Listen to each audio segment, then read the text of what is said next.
I want to say a deep, heartfelt thank you to you for making yourself available to the Holy Spirit, the master teacher.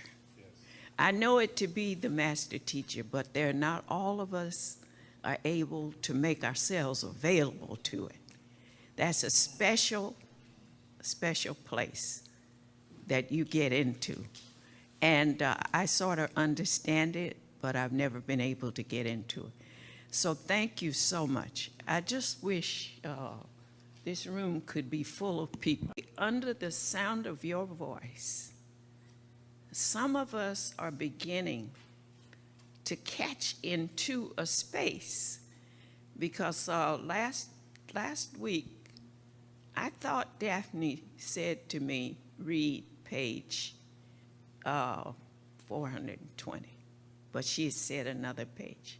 But 420 was the page I needed to read because it answered a long question that I had. I've been trying to find a clairvoyant to answer it. The ins and outs and the whys and wherefores of an incident that occurred with me that demolished my car, etc. And therein, I found the answer. Last week, I messed it up. Last week, I think we're okay. Our Believe It In, we talked about under the topic, I remember when. And that is taken from one of Neville's books, not the one that we're using. However, you'll find that the book that it's taken from is from another book. It's entitled The Neville Goddard Collection. In that book, there is a chapter on Out of This World. Now, in the book that you have, the Essential Collection, that has all 8 books in it, that same book is in that book. So you'll see some of that in Neville's series. However, you will find that even though he has Out of This World over here and then Out of This World over there, when you read it, they're not exactly parallel or identical. He'll use some examples in one that he hasn't used in the other. He'll explain something one way that he explains differently in the other. So the reason that I am choosing it from the other book that you don't have is because of the way he explains it in that book. So we're not leaving anything and we're not changing anything. And it's okay for you simply because you have the pass out. Now, this that I'm sharing with you comes from an energy or synergy from 2 different writings of his, that I just mentioned, and from the chapter in that book under Assumptions Become Facts, chapter 2 of Out of This World. You have it as a pass out. You also realize that Neville is very repetitive, right? He repeats stuff over and over and over, and you just don't get tired of hearing it and reading it over and over and over from different little slight angles because he is saying essentially one thing. God in you is your imagination. And with God, all things are possible. Saying that in the same way as the Bible said, he explains it with your and through your imagination, all things are possible. With God, all things are possible. With your imagination, all things are possible. The topic for today, which is a continuation of Believe It In, I just changed the topic to give you a new centering idea, is believing and being are one. There's 2 words, believing or believe, and being, that's the other word, being, are one. Now, in terms of what Jesus conveyed to us in his teachings that's recorded in the scripture, New Testament in particular. He says, it is done unto you how? That's a formula. That's science. All of that, all of this that I am saying today, the whole 30, 40, 45-minute hour talk, is right there in that one scripture.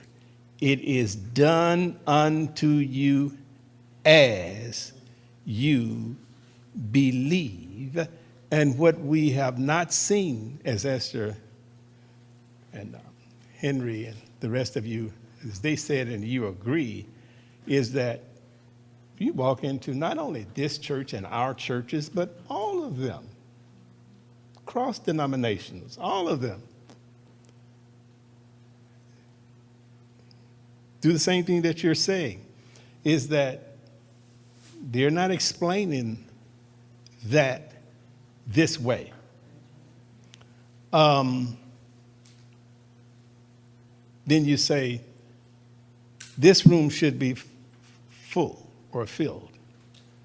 Well, I don't know. Can you imagine? Let's think about somebody that you know. Start with a relative who you know are dealing with some strong issues. And that's why you're here, because they ran you here.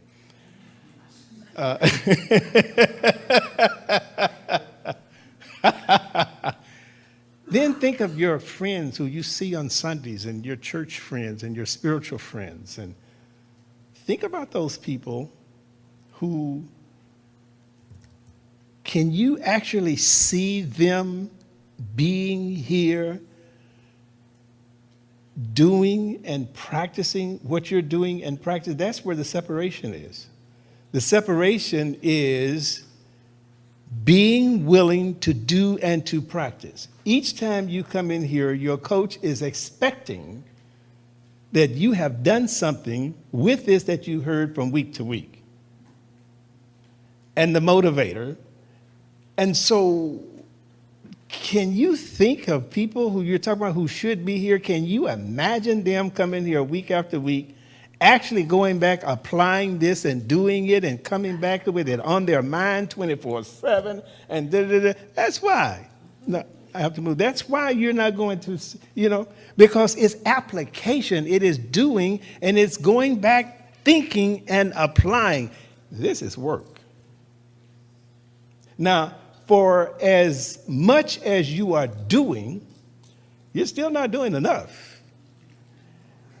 And you think that you are really applying some time, and you're saying more? Well, if you haven't demonstrated, then you haven't done enough. Am I right? We have to keep on going.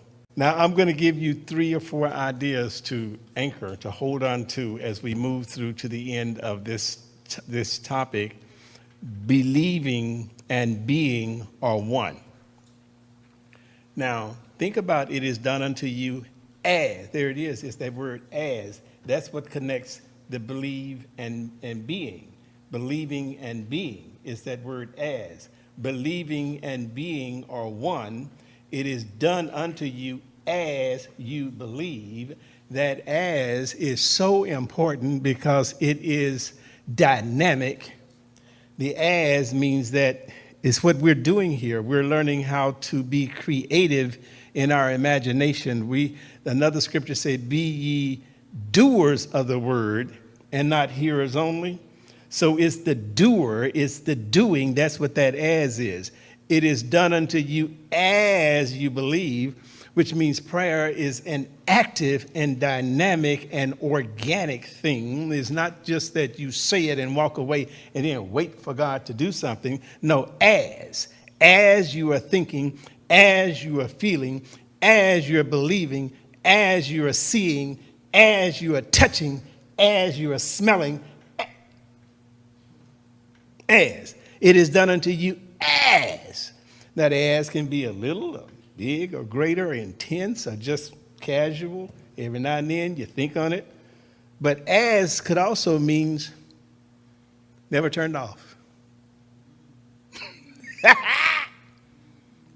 always in the feeling, as always in the knowing, always moving deeper and deeper into it, always feeling it more and more, always feeling stronger and stronger in your faith as you believe.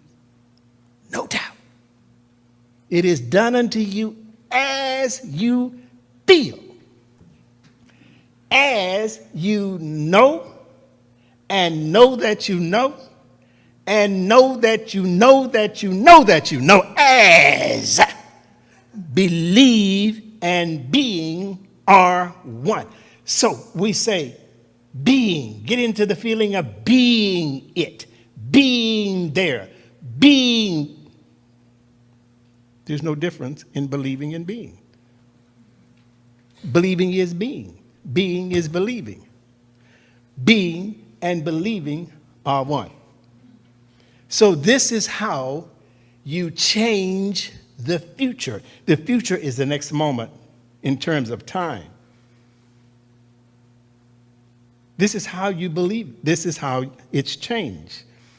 And so on your pass out, do you see those little headings there? The next one says fourth dimensional thinking. You see that? So what I just described to you is what fourth dimensional thinking is.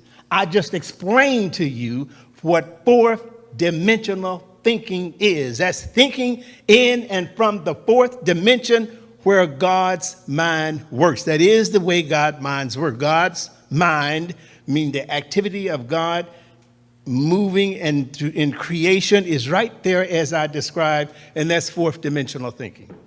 Changing space and time in the fourth dimension, and it shows up in your three-dimension world. This one right here, where we are talking and sensing and feeling and experiencing the manifestation of. That's three-dimension. Right here and right now, the physical. Am I right? Everybody here went through the 8th grade. So you know that.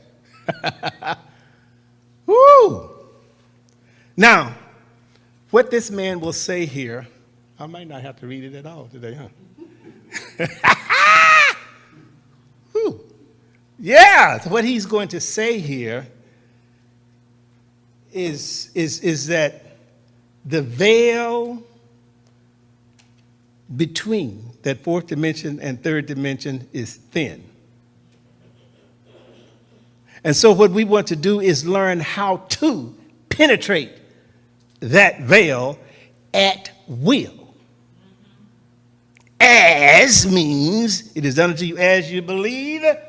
What we want to get to is have the spiritual consciousness and the empowerment of God in you that you can do it like that without labor. And what he is teaching you today is that there should be no effort and no labor in this thing. You should get to the point where we are, you said, we're coming back here time and time again, is that you're not coming here just because I'm good looking. What you're coming here, it's because you're getting another hook and you keep going higher and higher. Every round goes higher and higher. You see, ooh. So what you're doing here is learning how to penetrate that veil with the twinkling of an eye. Just speak your word and know it and go. Without labor, without effort. We've had enough seminars and preaching and teaching and all of that kind of stuff. It's time to walk the walk. Let me remind you of what Ernest Holmes said many, many, many years ago at the beginning of this movement, when there was no prolific numbers of churches. There was only a few. I don't know, at that time there probably existed only 1, 2, or 3. But he was dedicating the church in Whitaker, I believe. Whittier. Whitaker. He was there to dedicate the church, and there probably only existed 1, 2, or 3 of the first churches at that time. And he stood to speak. You know the story? He was talking, and then suddenly he was overcome. And he stopped. And he was in the Spirit. And he said, I see it. I see it. He became debilitated. They had to help him sit down. He said, the veil is thin between. He saw into the other world. He said, we do mingle with the host of heaven. Then he sat and spoke no more. And it's probably in some of the writings, it's recorded. Then when he went home, he spoke to the people more about his experience. So I'm saying that you reminded me in your standing and speaking, and to you, sir, who can't let it go.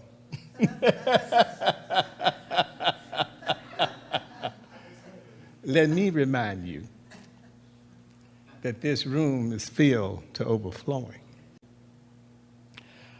Neville said in this book, Assumptions Become Facts, he said, this book has only one purpose, and that's what I'm clarifying you today. His one purpose for this book is what we're talking about today. He said it's for the removing of the veil of the senses.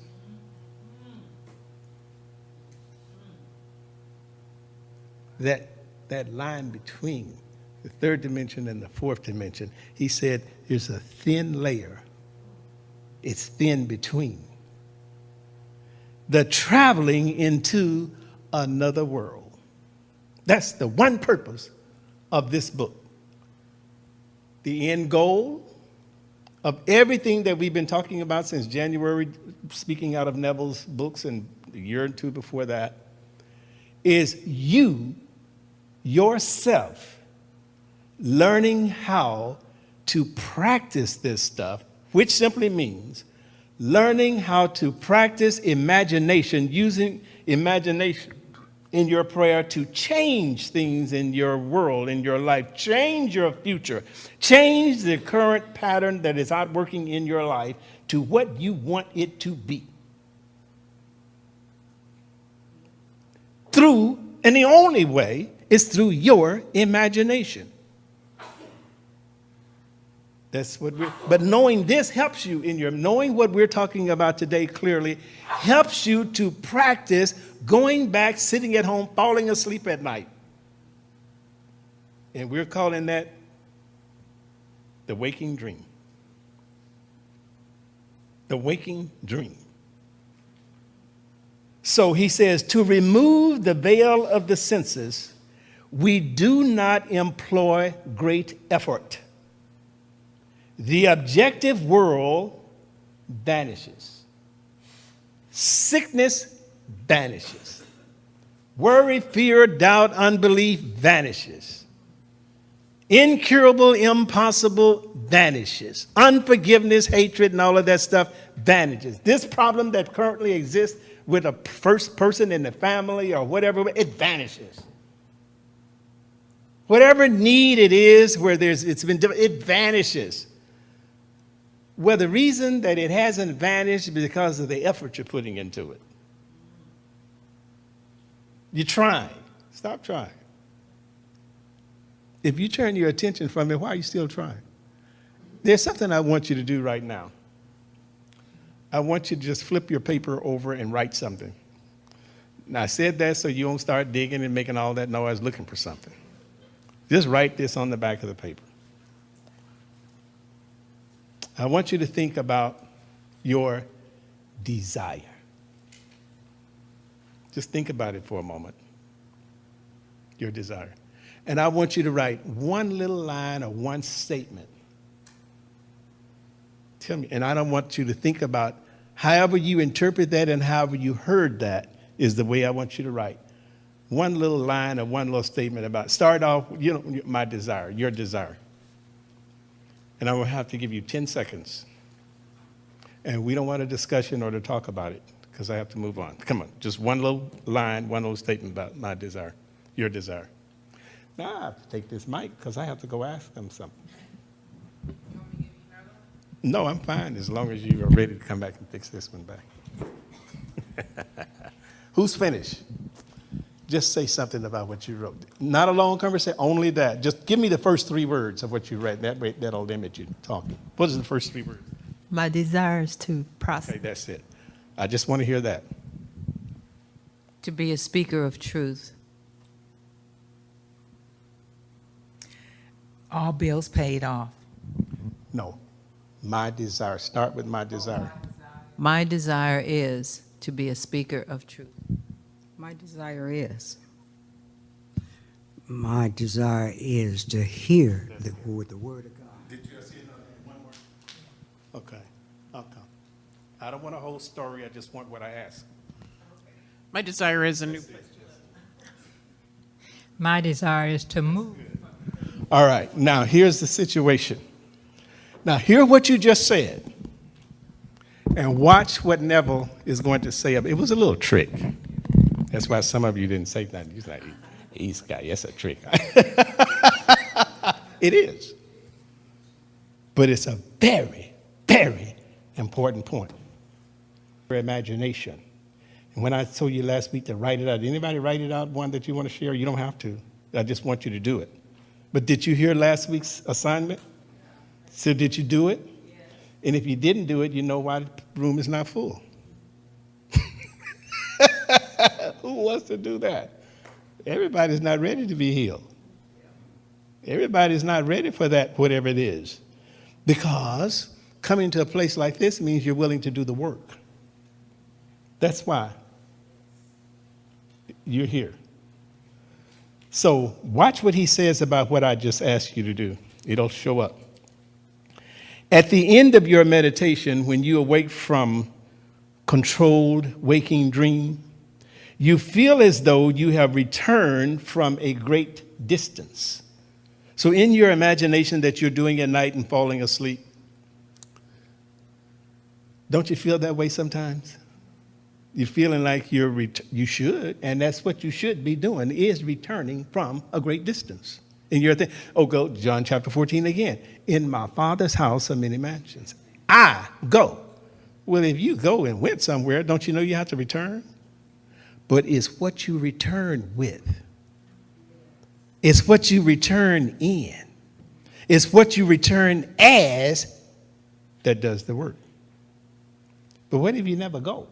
Well, then you're not returning. You never left this world, this objective consciousness, this problem, this sickness, this anger, this. You never left it. Well, we talked about absent from the body and present with the Lord over and over and over and over. You got to leave it in your imagination. But when you return, that's what you're doing. You're falling asleep and you're returning. Well, it says when you return, you ought to feel like you've been somewhere.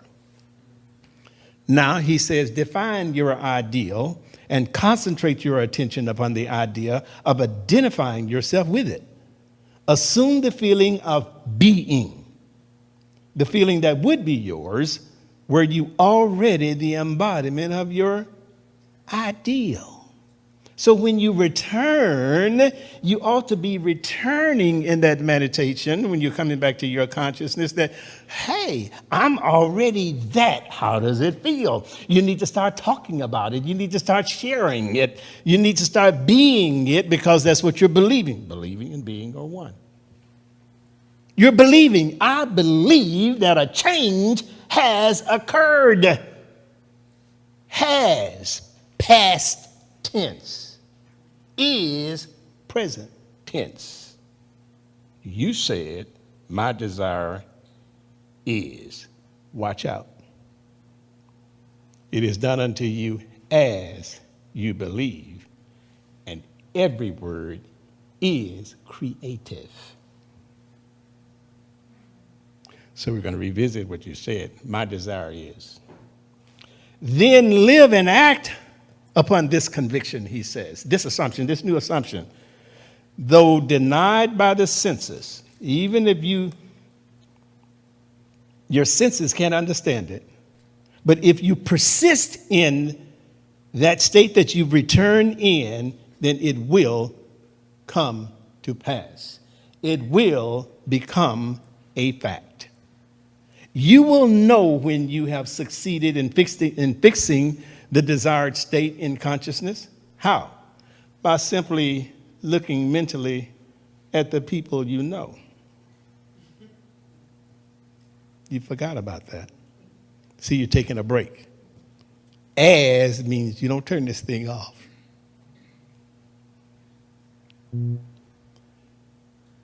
With me sharing this with you, you become aware, and now you're going to expect something different than you've been expecting before now. What? You're going to more constantly observe how people are looking at you and how you think they are seeing you and how you think they are feeling about you. Don't you know how powerful that is? Let's think about somebody that you know who's sick. Pitiful. Life is hard. You know, that's how people are looking at them. They are looking and seeing them as they see themselves.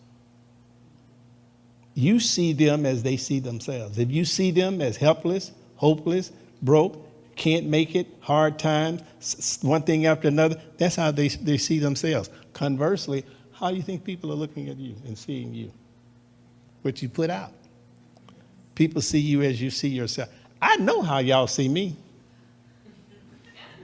I walk in here knowing how you see me. I know how you see me. You see me as I see myself. I believe I can do anything and all things, and I know you think that. You see me as being in no need. I didn't say rich and wealthy and all that stuff. That's not the thing. But you don't see me. You would be surprised if you heard that I couldn't pay a bill, or if I need this, or I'm threatened. You don't see me like that, and you don't see me as that it's possible for that to happen in my life. I know that because there's not an iota of a doubt that a mess like that will ever penetrate my mind. You see me fighting a bear, you help the bear. You see me in a fight with the bear, you better help the bear. And you're not going to ever hear me complaining about nothing. Nothing! You won't hear it. And if I do, I'm talking with the right person who understands what I'm saying and they don't hear it in that manner.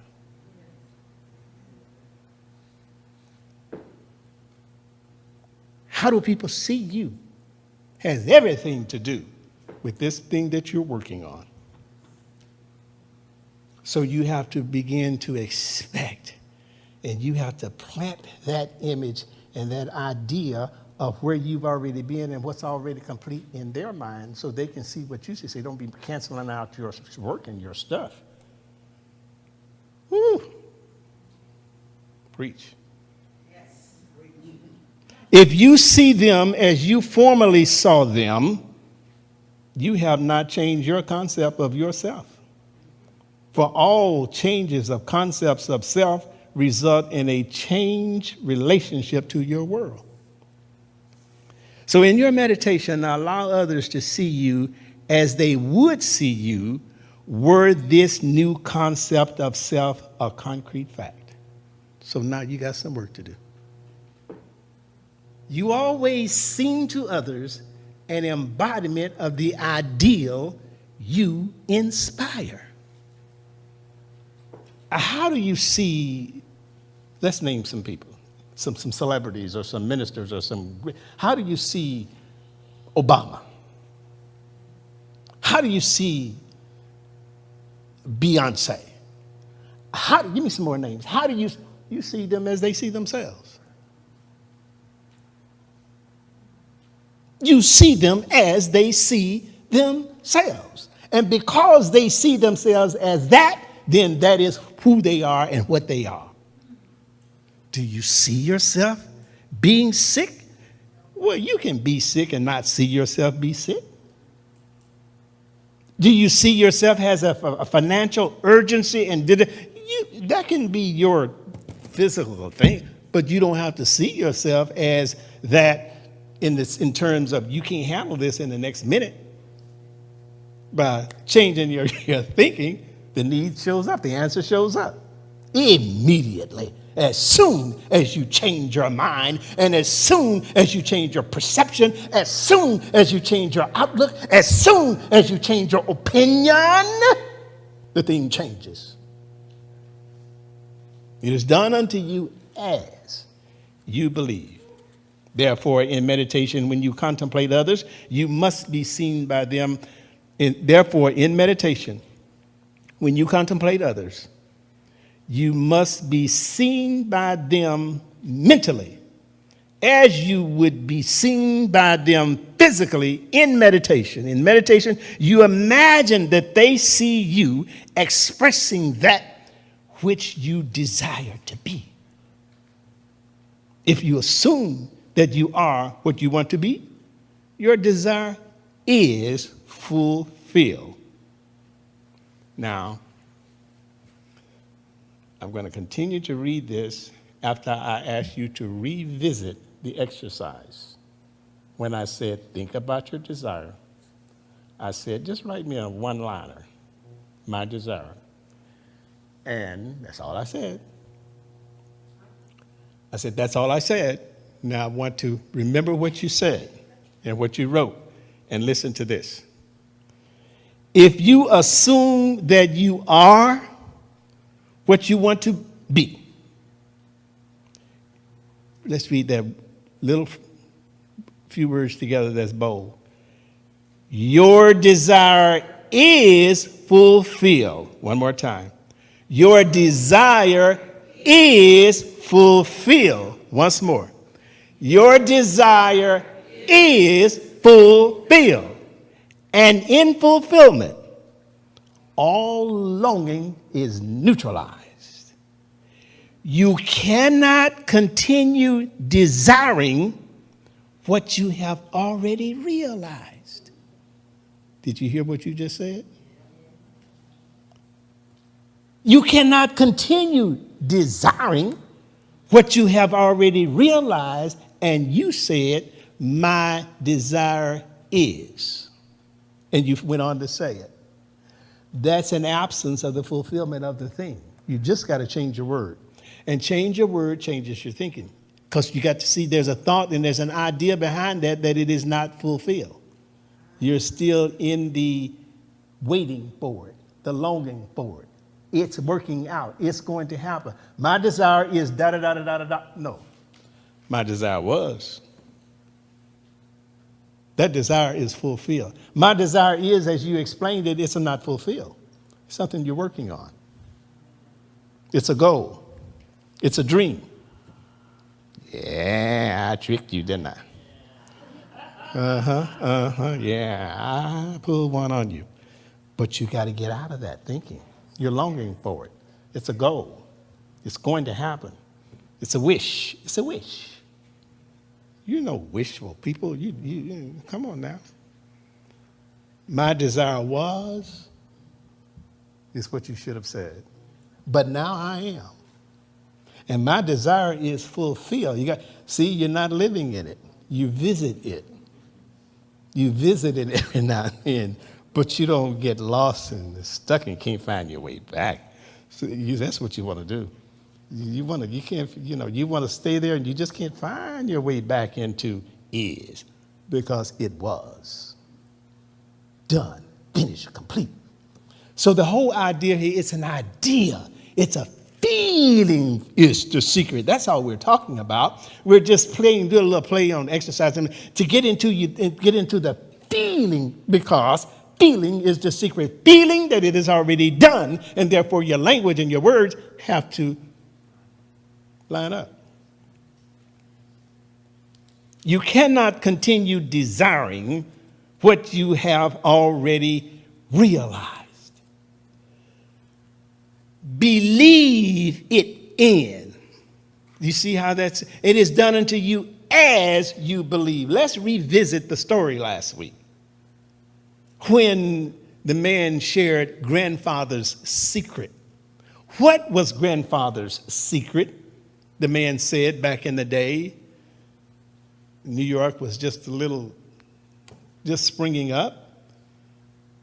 And he said that he went into the spirit and he saw where there were 3 generations of his predecessors.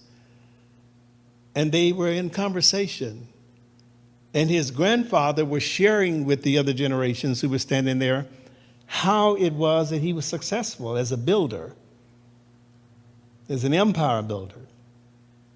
In New York City, he would stand before an empty lot where there was no building, but he wanted to build a building there. Am I right? And he shared with them. They say, well, how are you so successful? He said, I do this. I stand in front of the lot and I see. And he said he would remember when his grandfather would describe vividly the building that he was going to build on this empty lot. And he would describe it in detail, get into the feeling of it already being there. Imagining, he was talking from his imagination, he was seeing, so he was in imagination, he is saying. He said, but then he would move on, and his language, his feeling, his attitude, his belief from that moment forward was, I remember when that was an empty lot. Well, wait a minute, it was still an empty lot. But he went into the 4th dimensional world. He went into another world and spoke the language of that world, of it is already done. The language of that world that it is already done was, I remember when, which means it's already done. He no longer had the desire was fulfilled. So it's okay to have the desire, go and make it a reality in the 4th dimensional world, but you have to have your thinking, feeling, attitude, talking lined up with that. You have to watch out for your is and your ain'ts and your this and your that's. Gotta stay lined up. Not I am desiring, I used to desire when it was an empty lot.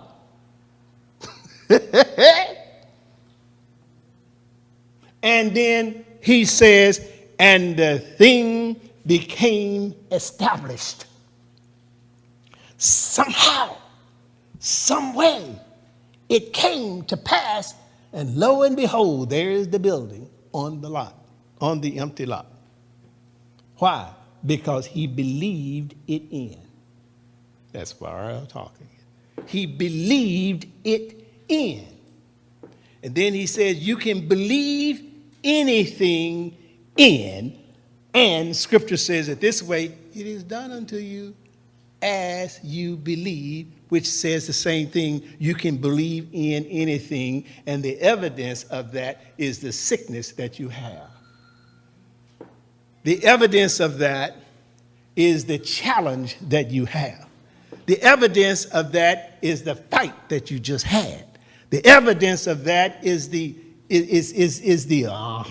wherever you want to put in there, is that you believe that in.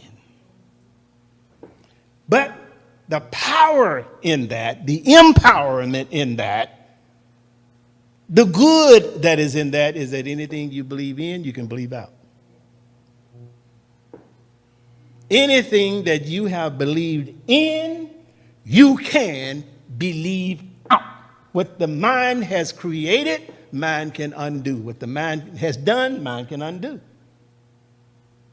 And if you want more of that, your mind will give you more of that. So leave those people alone and get you some peace, because you can't change their mess. The only thing you can do is enable it and be a codependent and continue to be broke, busted, and disgusted dealing with other people's mess, trying to change. I said to a person just yesterday, my son said to me, "You're not my father. I'm going to change my name. You don't love me. You haven't been a father." Just on and on and on and on. And I said, that is because you stopped giving. That is because you stopped doing. And what he is saying now, you should have allowed him to say that long time ago, years ago. But the reason, because that's his heart and that's what he feels. And the reason that he hasn't said that and done that which he actually feels and believed long ago is because you have been blackmailing him. By doing all these things over and over out of the fear that he would reveal his true feelings. So it has been costing you. You knew what was in his heart. And you did all of these things out of the fear of hearing what you heard. And now that you see, you'll do what I did and what I do. Let's go on. Somebody got healed up in here today. It says, your desire is not something you labor to fulfill. It is recognizing something you already possess. You already possess your desire, so your language got to change. And your feeling has to change. Feeling is a secret. It's already done. Believing and being are one. That'll bring us to our close. Believing and being are one. The conceiver and his conception are one. Therefore, that which you conceive yourself to be can never be so far off. It never can be so far off as even to be near. For nearness implies separation. Almost. It's coming. Almost. Someday soon. Soon is eternity. Soon can be a long time. Am I right? Yeah. Listen to lyrics and songs, church songs. Soon and very soon.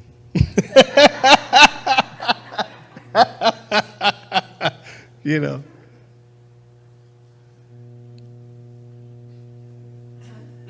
Think about waiting. Are you waiting? Wait on the Lord, I say wait. Yeah, as long as you understand what you mean, what you're really, really feeling and what you mean when you say that. Don't get out of the now. Right now and has done. And you pay no attention to the senses, to how things appear to be in the three-dimensional world. Don't let that be a distraction or a deception. Those things can be, but it has nothing to do with me. Not my mind. That's my body. I am not my body. I am not my body. So if you're experiencing things in the body, experience, don't worry, chill. No big deal. Because that's changing. That's going to change. That's changing. Hear what I mean when I say that. Because it's done in the fourth dimensional world. I live between two worlds. I am in it, but not of it, said the master teacher, Jesus. I am in the world as a spiritual being, human, in my human nature. I'm in it, but I'm not of it because this is not my home. This is not where I am from. This is where I habitat in order to experience on the outer what is on the inner. Right? I'm just going through this. I'm a visitor. Just journeying through. Don't forget who you are and where you're from and whose you are. Am I right? Then your language has to, as you line up. What comes out of your mouth has to line up. Sometimes you want to be like bilingual just to get along, to appear normal. So folks want to look at you strange. So you talk their language of separation. So that they can understand you. Language of separation. If thou canst believe, all things are possible to him that believeth. Being is the substance of things hoped for, the evidence of things not seen. Question is, okay, help me with this. I need to do that, whatever. What do you need help with? How is this helping you?